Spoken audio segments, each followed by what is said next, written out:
Jack Cafferty joins us now with the Cafferty File. Jack? John, thank you. Here's a heartbreaking statistic to think about. We tout ourselves as the richest country in the world. The number of Americans receiving food stamps is projected to reach 28 million this year.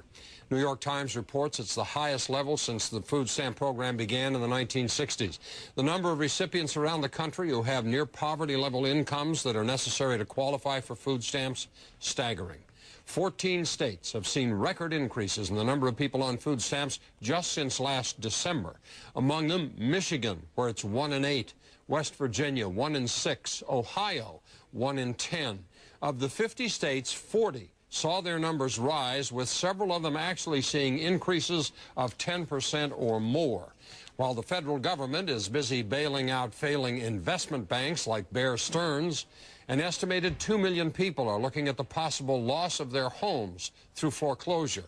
Last month, the U.S. economy actually lost 63,000 jobs, while the cost of food's expected to continue to go up 4% more this year. Average cost of a gallon of gasoline now $3.29, almost $1 more than it was a year ago, with experts predicting $4 a gallon for gasoline this spring.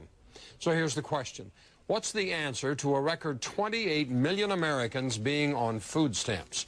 Go to CNN.com/Cafferty File, where you can post a comment on my blog. That's pretty sad, John. Sad indeed. Read that story this morning in the newspaper. All you can do is shake your head. Yeah, tough stuff. All right. Thanks, Jack. Jack Cafferty joins us again. Jack? Wonder what sort of a class he was in a hurry to get to. Here's the question this hour. What's the answer to a record 28 million Americans being on food stamps? Harold writes from Anchorage, Alaska, America needs jobs, good jobs.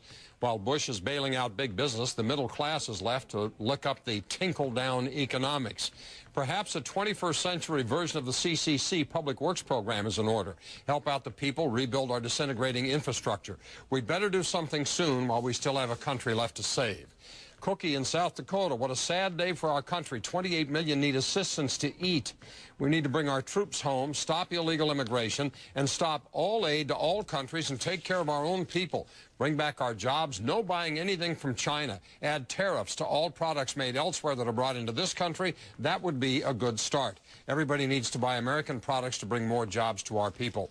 Bob writes, how about more manufacturing jobs? I lost my job last year because we could no longer compete against offshore production and the lower wages or lower prices they offer. In my job search, I have seen a significant amount of age discrimination. Being over 50 and unemployed is a scary place to be. Jack writes, the first question I would ask is how many of those 28 million are in this country illegally? They must go. And David says, simple, quit spending millions and billions in Iraq, bring your troops home to help rebuild your failing infrastructure, have your brave men and women in uniform spend their well-earned money in their home state and their home country. The 28 million, by the way, John, is an estimate of how many will be on food stamps by the end of this calendar year, 2008. Both stunning and sad. Yeah, it really is. A campaign issue, we hope. Jack, well, it should be, yeah, absolutely. Should be. We'll see if they get to that among their many, many issues. But that one's a hard one to ignore. Thanks, Jack.